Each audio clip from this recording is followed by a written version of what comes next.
Hey everybody, it's Peter, and today we're going to do a quick meta breakdown of the Canadian National Tournament that happened over the weekend. So for the guys who weren't in the know, I don't know how, it's kind of been on my channel for a minute now, but we had a big Canadian exclusive tournament happen over the weekend, which was brought to us by Upper Hand Games, which was super awesome. Again, thanks to all the sponsors who participated in the tournament, that's been awesome. And over on my Twitch, by the way, you want to check me, I'm live throughout the week, so go check down the link down below. We've saw a smattering of decks, and I think it really goes to show that one, the meta is more open, but two, set 12 really hasn't super taken over. I think the biggest things to come out of set 12 are a couple of sweet archetypes that actually managed to push themselves into meta relevancy, but a lot of stuff is just keep going with a lot of strong things that we had before, and then there's a couple of shine out decks I think made a big difference. Of course, one of the bigger ones being Launch, Red Green Launch, piloted by Eric Salito, who did take down the entire event. Eggman did do the deck profile, so you guys can check it out on his channel in the corner. If not for the deck profile, if you guys want to see the game is also posted on the channel live earlier this week, so it's there if you guys want to check it out. Super wide format though, and I think that's just goes to say how tough it still is for a lot of people to get product in the current state of the world. A lot of people don't see the need to be able to get new stuff, and a lot of old decks are still really strong. We can still see Dark Broly. You know, I think the biggest statement we can make within this tournament and the last couple of tournaments is the fact that Dark Broly has really stuck around as one of the decks that really has the tools to deal with almost everything in the format. It has aggro, it has hand control, it can play defensively.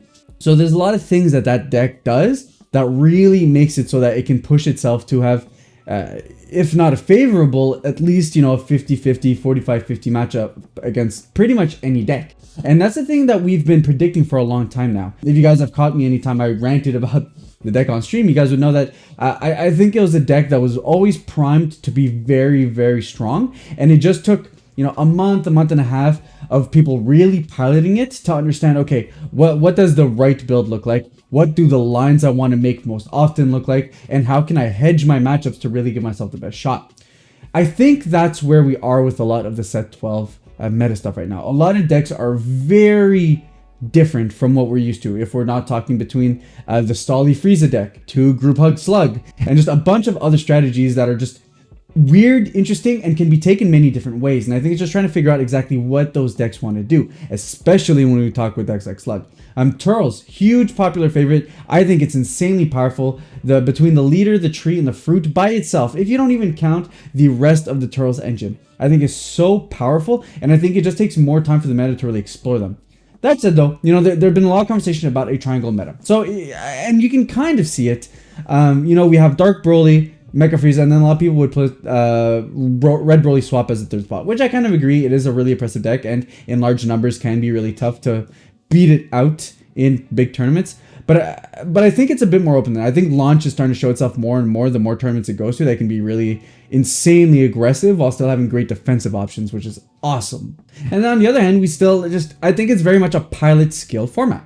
You have Cell Surge that did very well, getting all the way up to the finals.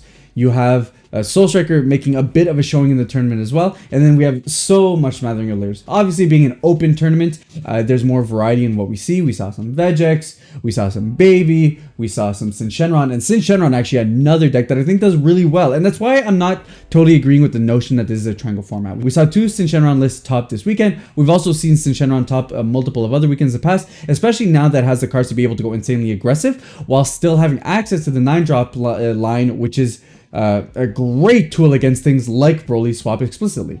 So while I will say the meta of this championship wasn't indicative of what the typical most competitive meta is for the rest of the game, I think it does shine a light to a few things. Dark Broly, probably going into a tournament, you should probably expect that's the most popular deck in the room.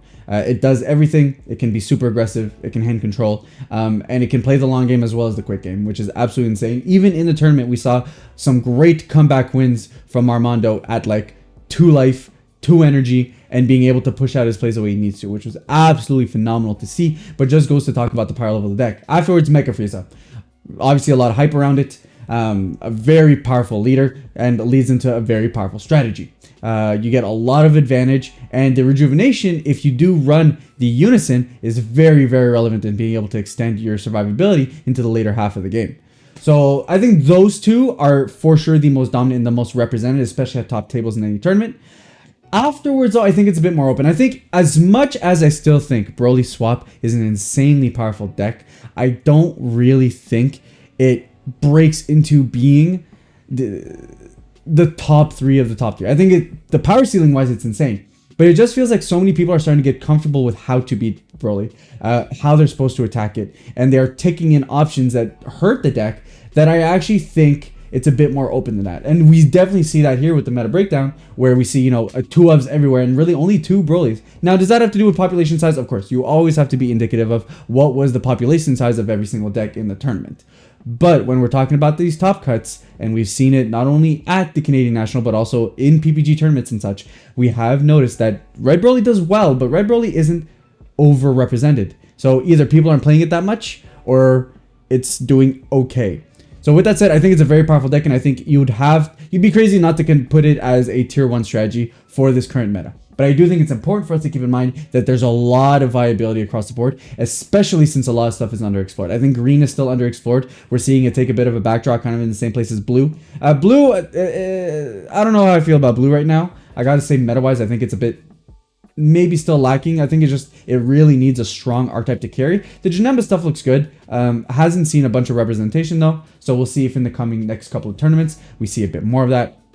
But overall, very strong nonetheless, and I think there's a lot of room for the meta to own up. And if this board doesn't show anything, it definitely shows that at least people like playing around and messing with different things. And here's to hoping for many more tournaments where we get to see a wide range of playability and a very exciting set of matchups. The one thing I have to say about this weekend was that we saw a bunch of variety in decks, a bunch of different play styles, and it really feels like at this point, if you're a strong pilot, you can definitely take your deck all the way.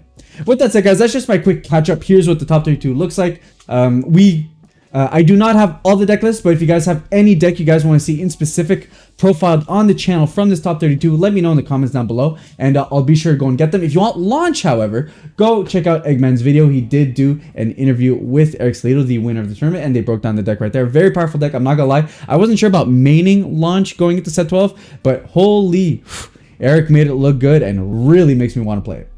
With that said, guys, hope you liked the video. Give it a thumbs up. Hey, if you dislike it, thumbs down works too. If you want to catch more of my videos, we're going to do more analysis stuff, more breakdowns, and hey, the Battle Evolution stuff's coming out, and I think I might have to do some Archetype 101s on them. I know I usually reserve them for core sets, but to be honest, some of these archetypes look like I can actually bring up some old cards that didn't have enough support to be called an archetype and actually talk about it. So keep your eyes up for that. Very interested. If you want to see that, subscribe button's in the corner. And with that said, I'll catch you guys on the next one.